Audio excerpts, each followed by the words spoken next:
Important.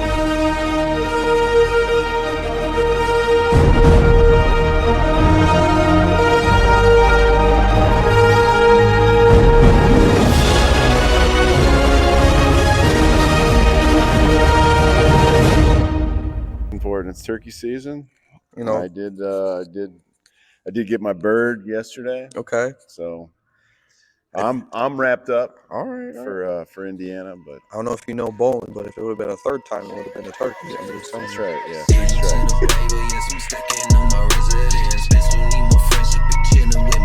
Welcome back, Royal Nation, to another installment of Royal View. I get a better insight of these king and queens behind the scene. I'm your host, Cheno Royal, baby. I'm here with, what's your name, sir? I'm Derek Lullaby. Mr. Derek. Disruptor. So, how you doing, man? Doing good, man. Yeah. Thanks for having me. Yeah, anytime, man. It's cool. I like the vibe. Hey, I appreciate you, man. Yeah. It's been a long time in the books. It's been a long time in the making. Yeah. I'm glad I got you to come out. Yeah, I've only stood you up once or twice by accident. You know, turkey's very important. Turkey is important. It's turkey season. You know, I did get my bird yesterday. Okay. So I'm wrapped up. All right. For Indiana, but I don't know if you know bowling, but if it would have been a third time, it would have been a turkey. I'm just saying. That's right. Yeah, 3 strikes. Yeah. But hey, man, how's the day? Let's start with that. How's the day? Day was good. Thanks for asking. I think you got me at a good time. Okay. Because I did get a little fired up at the end of the day. I have these I think we all get triggered. I have this little trigger at the end of the day. My wife's like, I wouldn't want to talk to you right now. I was like, why? I'm fired up. Like, what do we want to talk about? I like anything. Right. I'm ready. Yeah. So okay. Good. You? It was pretty good, delivering to the good old folk out here, Yeah. I'm making a lot of these skits now about like even being an Amazon driver, Yeah. A lot of the little things that people may or may not know about being a delivery driver. I don't know anything. Yeah. I'd be interested to hear that. Yeah. Like one is like, we used to have like these white vans, right? And they're unmarked, so people wouldn't know. Oh, yeah. So like we'd be out. See it all the time. Yeah, so we'd be out rolling around, and we'd have our sliding door open, and you'd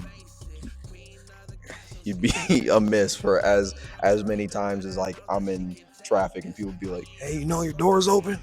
Right. It's like, no, I didn't know that. So do you drive one of these new like Amazon trucks? I see them all over the place now. It's like, yeah, the E. Actually, it's an E. So, yeah. Okay, I didn't know that, but I see them. Obviously, see them everywhere now. Like we just switched at like, I want to say around the beginning of this year. Okay. Yeah, because whatever initiative that they're trying to do, or like whatever their plan is for Amazon, but I think they're steered to go completely electric here, like by the end of the year, maybe. Okay. Don't at me on that. I'm not Jeff Bezos. Yeah, I won't at you at that. I know. I just see them all the time. I didn't know they were E's. It doesn't shock me that they're E's, and I think I think from a business standpoint, it definitely makes sense that Amazon makes them. Yeah. They're Amazon vehicles because, what don't they make? So. Right.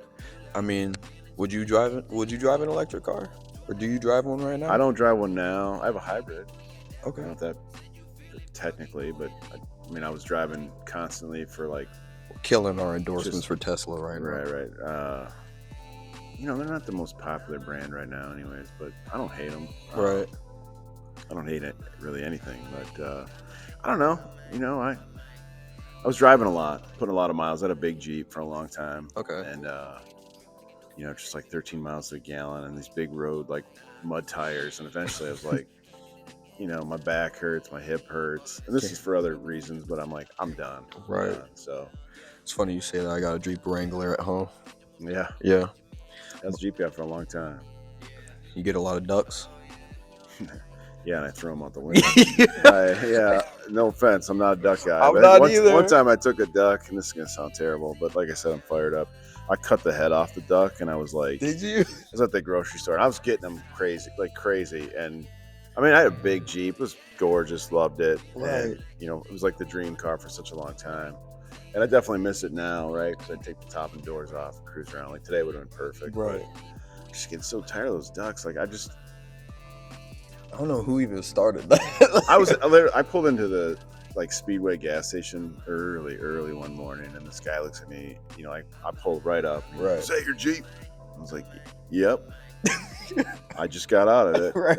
It's like really, I'm not really in the mood. Yeah. And he's like, "I'm gonna put a duck on it," and I was like, "Cool, man, thanks." And like my center console just filled with these ducks. And then one Oh day I my saw God. this like, it was definitely someone, and I'll say it was definitely a woman. And I sort of worked in a sort of business complex next to where she was in this purple Jeep with like, it said like, "It's a Jeep thing." Yeah. Stickers all over the place and like Jeeps for girls. Or, I had probably 20 ducks, and their All on the dash. top and doors were. Oh my I had them Lord. in my glove box or console. Okay. I just took them up, and she had her top and doors off. I just dropped them on the front seat of her car, and I got a. I would have loved to seen her reaction, because there was. I'm not kidding. There was probably 20 ducks. I just set them there. Yeah. I just not like never would you see them on my dash. Yeah. I don't know. Like, do You I might have strike made you her as a day. Yeah, I hope I did. That's Yeah, what I you mean. probably I'd like to did. see a reaction, but do I strike you as a guy that loves ducks in his Jeep? Right. That's not what I'm going for. I'm not either. It's not what I'm going for. So I look at them almost as, and they're probably gonna hate me for it, but I look at them almost as like when people are trying to promote whatever they're doing, like an event or whatever, and they'll just stick the stuff on your your window, and So you're like, I don't want this. How long have you had? So you have a Jeep at home? Yeah, I got a Jeep at home. And how long have you had it? I've had it since 17, 18. Oh yeah. So around that time, right, you started getting ducks. Yeah. And I remember the first time I got a duck, I was like, man, do I have to post a picture of this on social? Which I think is what it originally was like intended for. Like, Is that what it's? I don't know. It was like a trend. Okay. And I almost did. And then I realized, no, I'm not going to post this. Right. I'm not going to even take the photo. And then after that, I was like committed to never being a part of that movement. Right. Although it's not that bad of a movement. You got to fight us. You got to fight us on this. I don't care. Yeah. Come get me. Don't make this like the promo of the video too. Like, it will be too. Yeah, it will be. I'm not a but I sold the Jeep. I traded it back in. Okay. And which is nice. It's the second time I've done that, because really the first Jeep I had was like the Jeep of my dreams. It was like, I'll say murdered out. It was all black on 35-inch, like just sweet rims, mud tires, and it was awesome. And then I just got tired of that one after like 4 years, and then I. Like what was it? Was it like the money that goes into it, or like was it just like you said your bag? The gas mileage. Like it's always the reason I got rid of this one too is like I was driving. My daughter had 13 out of town hockey tournaments this year. Oh my god! Right, so this girls hockey in Fort Wayne's not exactly as existent, which really is a shame. But that's a separate topic. But it's always out of town. I'm right. Like, man, 13 miles a gallon, 14 miles a gallon. And I nice tires, so I get them rotated. But when you have to buy those new tires, oh my lord, it is a hit. Oh my lord. So yeah, I mean, you got to buy 5.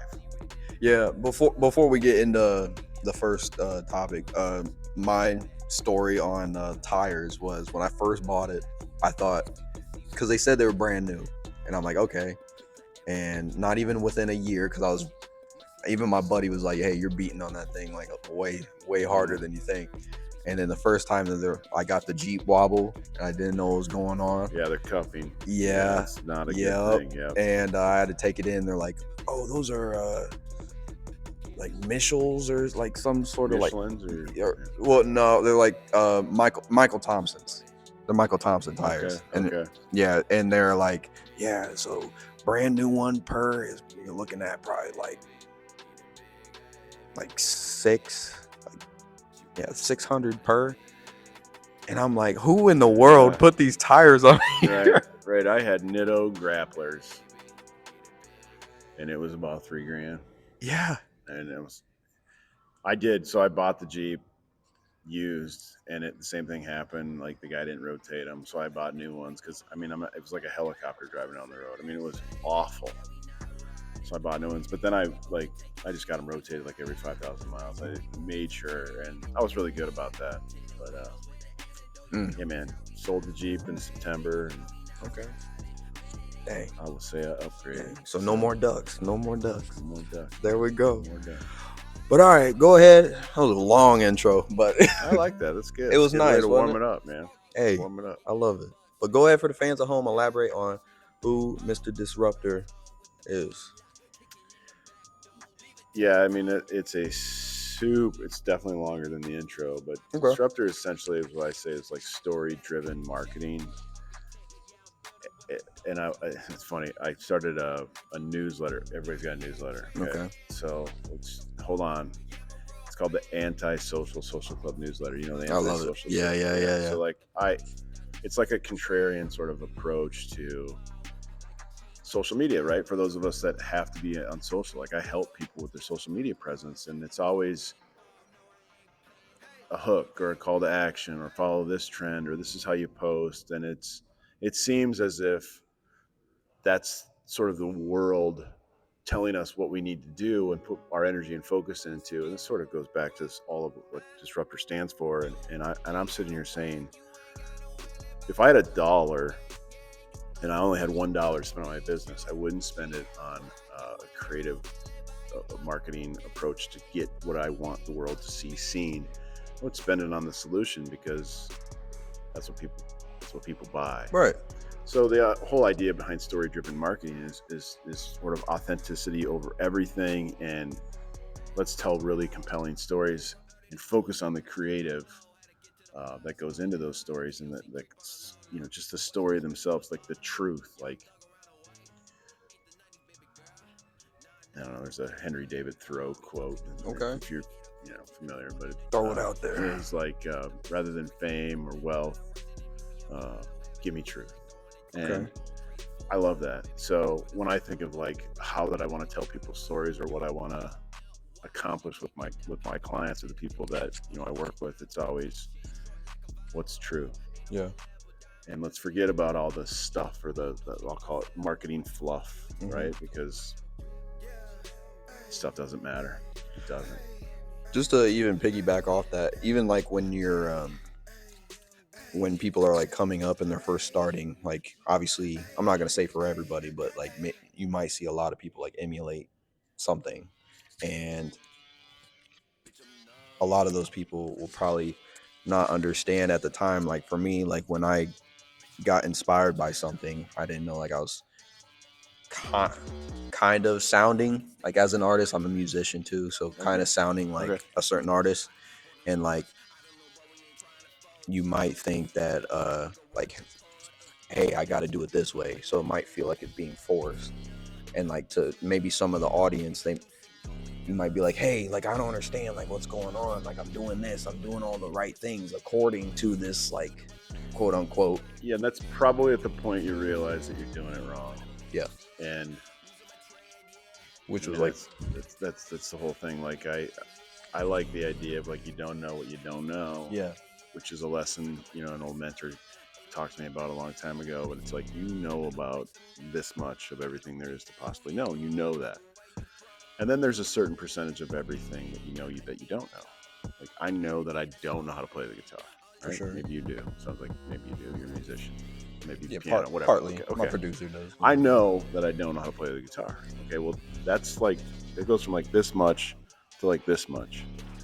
And what I'm trying to say is, like, until you do something outside of what you know or that you don't know, you won't be able to really grow and learn from that. So when I look at doing work for people or even for myself, I try to venture outside of the box. So like this whole idea of like check a box content, like you have to do this because this is sort of the way it's supposed to be. Right. I just hate that. And that's really the contrarian side of me, where it's like, I want to challenge the status quo. Don't want to be inside of the box that I'm supposed to be in. And I will say, like, there's so many great marketing firms out there, or people that may be similar to what I do, and they talk about. I think one of the sort of the misconceptions of like personal branding is a personal brand is who you are, right? And that's a kind of like, I'm like Joe Biden here. I'm going between topics and no, Sleepy Joe out here, right? Right, like, but like, a personal brand is who you are. So talking to people about how to have a personal brand, I don't think that necessarily makes sense. Like if I want you to be you, to buy from me or enlist me, I want you to see how I do it for myself. Like, what do I talk about? And that is the greatest sales tool I think there is. But if you're a personal brand consultant and you talk about personal branding, Mm-hmm. I don't know what that is. I'm still trying to figure it out. It's like Right.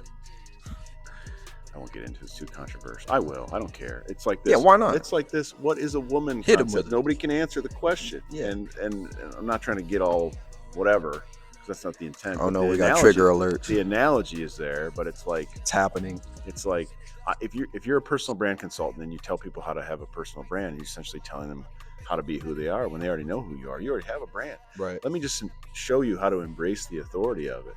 Right. And there's a whole like people that just feel obligated to wake up and it's like, well, what should I post today? That's wrong. Yeah. I think you should post whenever you want to post. Not the who cares about the day or the time. It's just like because you have something to say. Mm-hmm. And I think that you shouldn't put anything out that you're not proud of. Even piggybacking off that, like I've noticed that a lot of the content that I started posting, so like it's more based off of like what I'm going through and like each day. So like what I was talking about with the delivery skits. Yeah. I've seen more like reactions based off of like those because they're like my own personal stories that I'm telling of whether it's frustration, it's laughs, it's like ha-has, it's sadness. Real. Yeah, it's real. It's real. So the whole truth, Henry David Thoreau quote. Yeah, no, I didn't even read that book. I didn't read that book. It's from the movie Into the Wild, which I did read that book.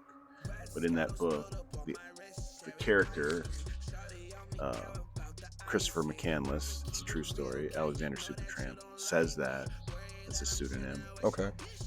It's a phenomenal book. It's a good movie. It's got a terrible ending if you've seen it, but it's one of my favorite books / movies because I think there's a part of us that are all that person where it's like you want to get rid of everything. You want to burn your money and live off the land and just go and be. And I love that. So I didn't read the book, but truth, man. Like all I want. It's all I want. And it's all I want to be. It's all I want to say. It's all I want to convey. I just don't want to walk around trying to be somebody I'm not. Like, the fake energy. Like people. And I say this all the time, especially with people when I'm having like intimate conversations. I was like, I don't want to lie to God. And I think it's easy to lie to other people. It's very easy to lie to other people. It's probably even easier to lie to yourself. But I think when you take the perspective of like, when I lie to myself, am I really lying to myself or am I lying to God? And I think when you get there, right, whatever your faith is, right? Right. For me, when I get there, I don't want him to be like, hey, tell me about this. Like, and me, like, everything I've told myself or told others on earth, then have to look at him and lie. Because he's going to know that I'm lying. So, like, when I say truth, like, to me, that's where it comes from. Like, I don't want to have that conversation. Do you see a lot of the content, like, nowadays, like, it just feels like it's all fake, man. It's more masked up. It's more guarded up. It's like, here's who I am socially. And then, do you remember the Dolly Parton challenge? I mean, there was a big thing a few years ago called Dolly Parton challenge. And this was like you talk about content that inspires you. It was right. Like, oh, heck yeah, dude. So it was like, Dolly Parton put out this post and it was like, here's who I am. Here's my profile photo for Tinder. Here's my profile photo for LinkedIn, for Facebook and Instagram. And all four of them were different. It was like, it wasn't like what you see is what you get. It's like on, Tinder, I'm this person. It was like 4 different personas, but like, I'm sitting here like, dude, what you see is what you get. It's a perception, it's reality world. So I'm going to be the same on all of them. And you'll never have to second guess who you're getting, dude, ever. And it's, like we live in a perception is reality world, dude. It used to not be that way. Like you like for me, I grew up in 1980 and in the 80s, it was like, don't judge a book by its cover. Well, this is the I don't know what era this is. Information era, age of the customer, something like age of empathy, but like, sorry. I think it's the age of sensitivity. Yeah.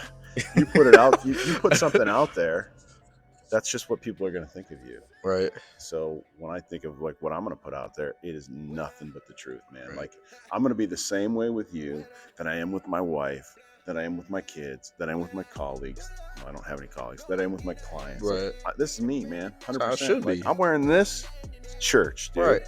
He's got 34 outfits that are literally this.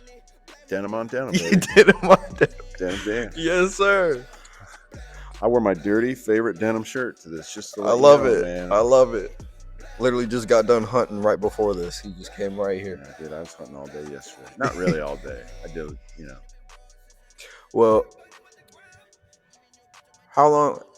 Let me say it like this: how long have or when did you first start the Disruptor brand? Like, what kind of pushed you? Like, I kind of got like a picture of it, but like how? Like, paint it Yeah, a I little mean, bit I mean, better. there's only one story. It's a long one. I'll just summarize it as quickly as I can. I started my career in sales, Okay.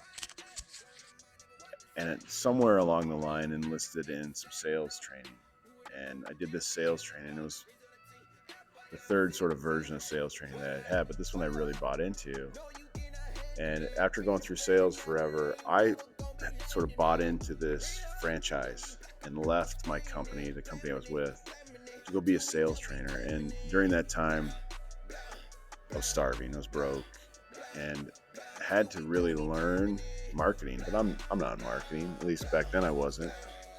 But I had to market myself. And as a business owner, like in sales, I can call people typically between 8 and 5.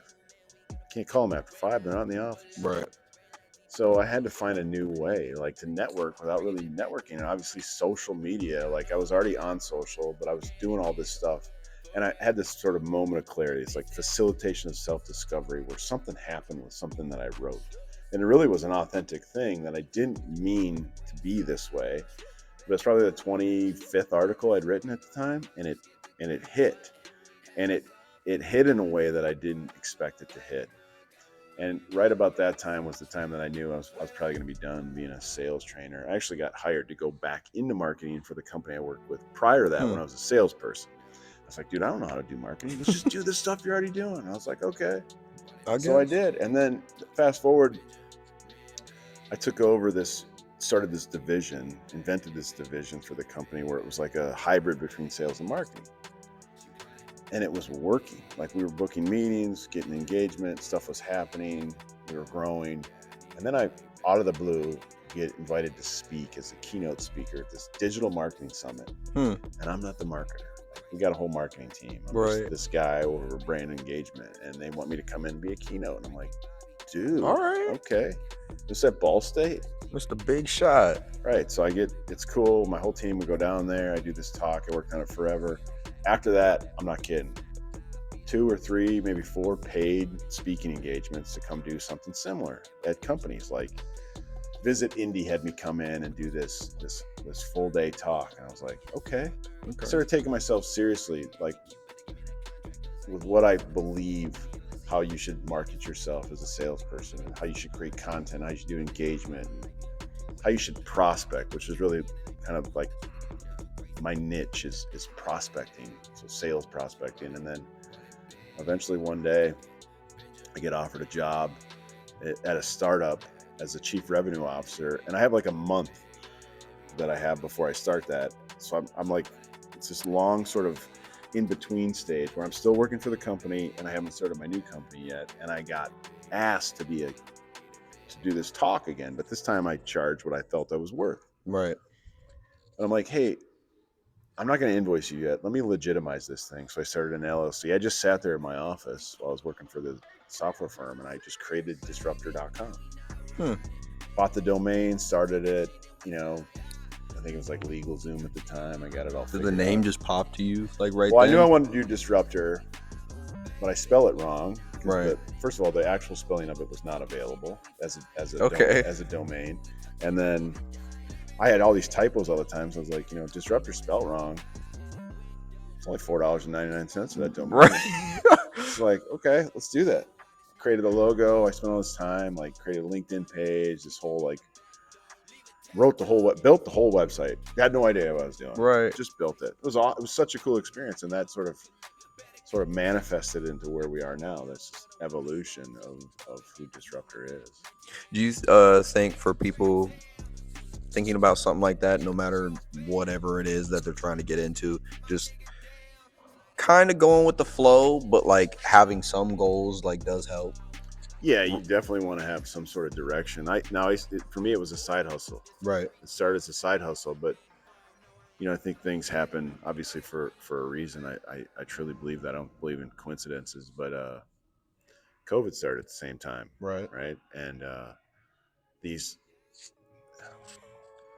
these baby boomers didn't know how to meet with people like socially. They didn't know what to do. They couldn't call them. They couldn't go out, and I think because of that, They're that not on my index card. yeah, I, because of that, it was I was very grateful because people wanted what I had to sell and saw that, and Disruptor went from like what I thought was going to keep me in Jordan shoes became a little bit bigger than what I imagined Cool. it to be, and there's a long story after that, but side hustle slash had sort of a very gracious. I'm very grateful for his contribution to Disruptor. He actually bought Disruptor from me. He was a Okay. client, and then I bought it back about a year later. And like anything, business partnership or whatever you want to call it, they don't always work out the way you want them to. Which Right. I bought it back, and then really have been officially been on my own, totally solo, relying on me and me alone, which is the only way I would want it. Congrats, man. But for a few years now. Yeah. Good for you, man. Congrats. Yes, yeah. So, 2025 is, I want to say it just started, but it almost feels like everything's just like a whirlwind and we're almost May. halfway through it. Well, it's technically not May, but it's hot. It's hot. It's hot now. It's hot. Bless. I'd rather be hot than cold. Yeah. So, with it being 2025, like, what is the mission for you now? There's a lot of advice. A lot of people want to point you in a specific direction. Like, you got to scale. You got to do certain things a certain way. And my only goal, and I'll say this, and we had this conversation before we jumped on this video, was like, find something that you love to do outside of what you do, and be very, very intentional with it. And my thing, like I love to hunt. That's what I want to be intentional with. Outside of like, I have kids, 15 and 17, and I've been married for 20 years, and I love my family more than anything in this world. We have a great, great family unit, and I want to be intentional with the time for myself, but I want to experience the world with my family. That's my goal. There is no other goal. Like, I don't care about scaling and having 25 people and making millions and millions of dollars. I want to see the world with my family. I want to take my wife on vacation. I want to be there at my kids' stuff. That is my goal. That is it. I love And that. I say that like with authority. Yeah. I don't give a shit. Forgive me. Yeah, go ahead. What the world thinks I need to do. They're not me. They don't know if what I'm doing works because they're not me, and I don't know what they're doing. And if what they're doing works because I'm not them. My only goal is to experience the world and be intentional with the time that I have. That's it. Would you push, kind of without like telling people how to live? Like, would you push people to go ahead and be like, hey, so maybe look at life a little bit like this? I mean, kind of going back to the truth thing, I think that whatever fear it is that you have, whatever standing in the way between who you think you are and who you are now, just go all in, because failure we put on a pedestal. Right. And I know there's like this fail forward type of thing, but we put it on a pedestal and it prevents us from doing so many things. I wish. So I have a great friend now, Zach Vessels with Top Sphere Media. I think he was on your show once. Yep. He's 10 years. Yeah, shout out Zach. He's 10 years younger than me, and I just wish that I had his level of ambition and balls, right? That he has when I was his age, because I think I'd be so much further along. I'd have a lot more experiences, put it that way. But things happen for a reason. Yeah. So Definitely your own journey. We carve it out how we see fit. failure is never as big as people think it is. You think it's the worst thing ever, and I will tell you this, man. It isn't. Right. It just isn't. I kind of look at it like the older I get, that kind of look at it like how I used to be scared of heights. And Yeah, I'm still kind of scared. yeah, just a little bit, just a little bit. Right. But I used to be scared. So like when my family and I would go out to like Cedar Point, I had this story of The whole day, my stepdad and my mom were trying to get me to go on. They're like, come on, try this one. It's a little bit smaller than the dragster, but come on, we could do it. And then finally, my stepdad and my mom got so pissed that they're like, all right, the Raptor, we're going on it. I don't care. We've been here all day. I'm crying. I'm bawling my eyes out. Don't want to go on. You love it. I got on. There's even a picture of me like gripping for my life. Like I believed I was gonna die. Yeah. Get off. Never seen a kid more happy in your life. Like, let's do that. Let's do that shit again. Yeah. Let's wait 5 hours again. Yeah. And then they're pissed at me because we're walking to the car. Like the gates are closing to the amusement park. I'm like, man, we should do that again. Right, that's the whole like you don't know. Like, right. You knew that you were afraid of the Raptor, roller coasters, but what you didn't know is that you're gonna love it. It's cool. Now I love roller coasters. Crazy story. I haven't been on one in a long time. I don't know if 45-year-old Derek's gonna really love them the way that 25-year-old Derek did, but there was a time when I was like, "This is dope." Maybe the wooden coasters you won't like because you get beat up. Yeah, I mean, I spine problems. Grew up in Minnesota, and the main roller coaster at Valley Fair, which is like the Cedar Point up there. Okay. Six Flags. It's not really Cedar Point, but it's cool. It's a nice amusement park. It was a wooden roller coaster really forever, and then they had this new one called the Corkscrew, which like went upside down, twisted all around.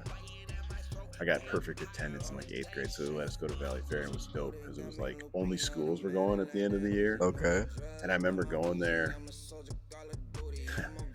and it was like this girl I was with, and I was, she had perfect attendance. We were good friends, and we just basically hung out all day. And I remember like just going on that corkscrew over and over and over. There's no lines or nothing. It was over and over and over and over. It was awesome. But now I'm like hip surgery, my knees hurt, like. Don't know if I can do it. What's that? Like, ain't nobody got time for that. Like, there you go. I don't know. That might be me now. What? Ain't nobody got time for that. I don't know. I've been on a roller coaster a long time. Just give it one more shot. Right. Like what you're just talking about. You never know. I'm not saying I won't. I'm just saying I don't know. I don't know how I'm gonna react to it now. But okay. I'll go. Now, before I get into my last question, I was going to say, talking future-wise, what's something that you would, I know we kind of hinted on different areas, but what's something that you would tell any individual that is just starting out with whatever they're doing? Like, what's something that you would definitely be like, hey, try this? No matter what it is. That's a deep question. So there's this interview once. While I think of my answer, I'm just gonna waste time. This guy asked Kanye West a question. It's really personal, deep question. This is years ago before he went nuts. He probably was nuts back then too. But I'm a huge Kanye West fan. Like old Kanye West, just calm down. But like we could differentiate the two. Yeah, like I miss the old Kanye. That kind of Kanye. But he was like, hold on a second. Because the guy's like, well, we can just ask it later, or I can see you don't want to answer the question. I can't remember what it was, but he flipped out. Right. Which I love. I love the fact that he flipped out because it was like... Was it a crazy question? Well, it was like a deep question. He was like, hold on a second, man. You asked me a deep question. Give me a chance to think of my answer. Right. Give me a chance to think of my answer. All right, shoot. You said a piece of advice that I would give to somebody, just try something. I don't know what that is. I don't know what it is that you should try, but I will tell you this. This is one thing I've learned from a lot of failure that I thought was going to be the end, and that is you will never, ever in your life, and I can say this with certainty, regret doing something. You won't regret it. You make mistakes, right? It might be a bad decision, but you're not going to regret it. What you will regret in life, the important things. Like you might regret, you're going to regret drinking and driving. That's a different story. Right. But you hopefully understand the context where I'm coming from a ambition perspective. Like idea wise. Like you'll only regret the things that you don't do. Like that's it. It's the things that you didn't do that you regret not doing. And that's it. True. That's it. That is kind of crazy. Everything that you've done or everything that you do, regardless of if it's a mistake or you fail or whatever, you're probably going to learn from it. That's probably where the concept fail forward comes from. But I don't want to use that because it's such a cliche. I'm just saying, whatever it is that you want to do, just fricking do it. And don't listen to what people like. Don't listen to the influence of the outside world. Like Aaron Rodgers has this thing where he says, right? And I'm a Vikings fan, so I freaking hate the Packers. But like, he might be coming to you. He ain't coming. But like, I don't necessarily hate Aaron Rodgers, but he has this quote. He's like, I think it's on it's Joe Rogan show, and he was like, I'm not going to take advice from people that I would never ask for their advice in the first place. And I'll tell you, man, we listen to people all the time. True. Stop listening to people you wouldn't take advice from. Just do it. I don't care what it is. Do it. Do a podcast in the middle of my mansion. Electric Works here, yeah, like in front of the security guards. Right. Millions of fans in here right now. There's so many people. Crazy. There's so many people. So deep in here that you can hear my echoes off the walls. Just do it. I mean, I love this, dude. This is nothing more authentic than this, right? You got this from the Amazon, right? This, your TikTok. You got your stand, your phone. You're just rolling with it. You're just doing it, and I think that's a testament. Like, good for you. Thank you. I think a lot of what held me back, which is little side story and then I'll get to the answer, but like, even when you're asking me like, why am I doing this? A lot of it comes from just like me being a people person and just like me trying to find something, and I struggled with having this like endless like overthinking cycle of just, oh well, I gotta have something and it's gotta hit, and I'm tired of being on that. I got tired of being on that wheel of just like, oh, I have to do it. It's almost like I'm doing it for somebody else. And then I slowed it down, and like at the time, like I was upset because I felt like I have to do something. Like I have to be doing something. Mm-hmm. But then me slowing down and like looking at it of like, well, do you enjoy doing whatever it is that you're doing? And me just finding like, whether it's a skits, whether it's doing this or just doing, it's just, I'm happy doing what I am doing now, regardless of if 10, 20 people here, if there's just a security guard, hey, or whoever is looking, mm-hmm. I'm just happy to be doing something that I love. I think it's so easy to get caught up doing things for the wrong reasons. You mentioned, like, I think you kind of alluded to, like, doing something for other people. And I tell people this all the time, like, whatever you put out into the world, I think you should always be proud of it. And I think if you're proud of it, you'll enjoy doing it. And if you enjoy doing it, you don't really care who sees it or doesn't see it. Like, you don't stop drawing. You're a kid, you don't stop drawing pictures because says you're a shitty drawer. You like to draw pictures, right? Like, yeah. Tell me a kid that's under 10 doesn't like drawing pictures. You just do it.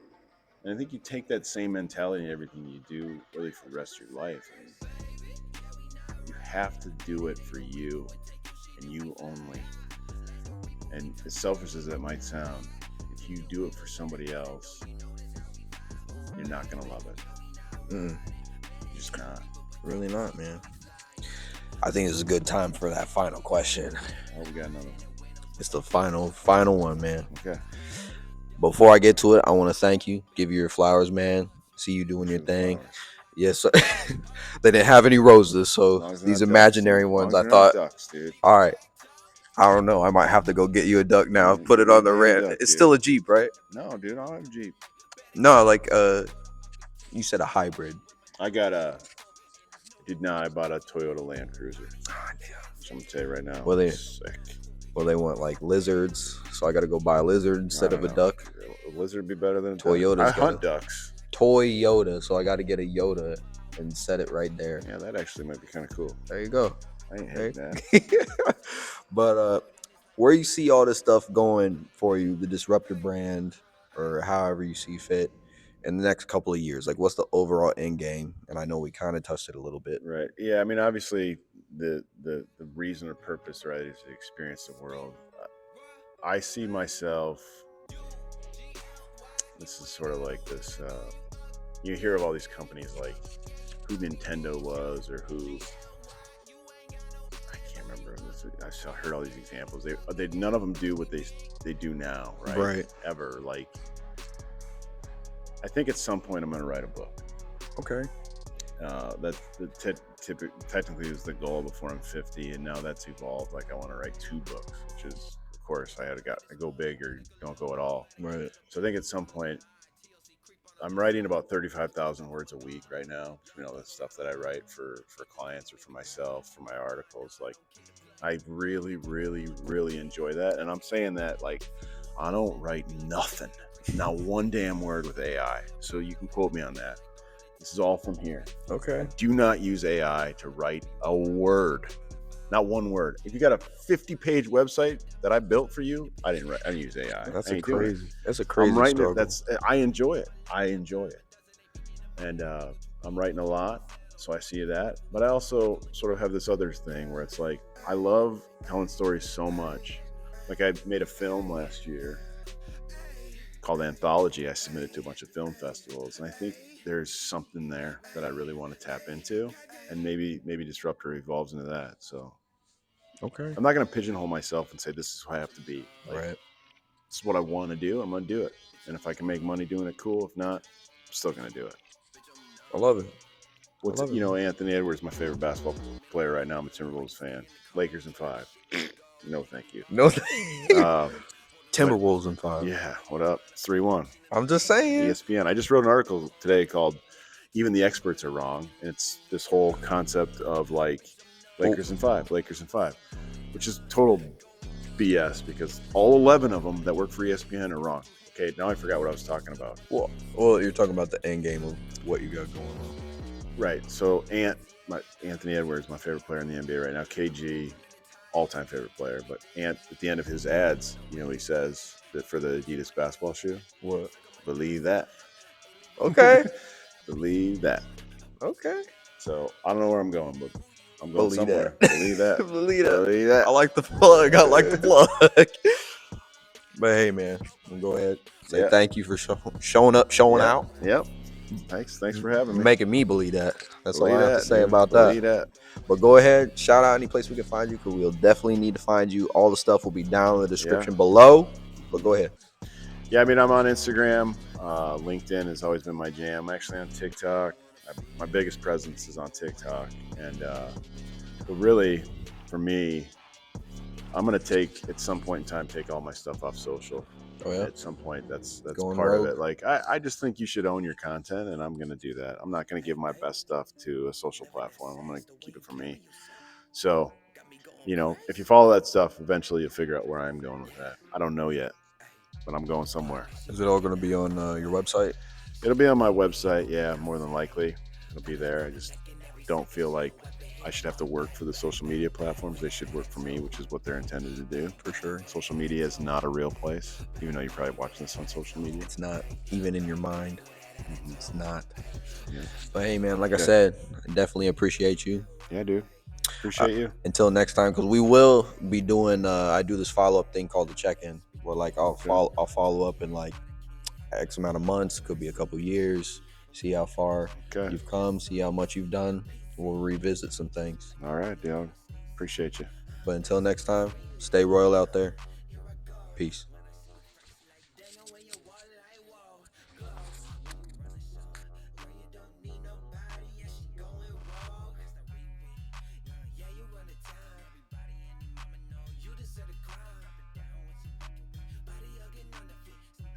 Hey, yo, I definitely appreciate y'all for checking out this here video. Make sure you go ahead and check out any of the new and old content that is right above me. And make sure y'all stay royal out there. Peace.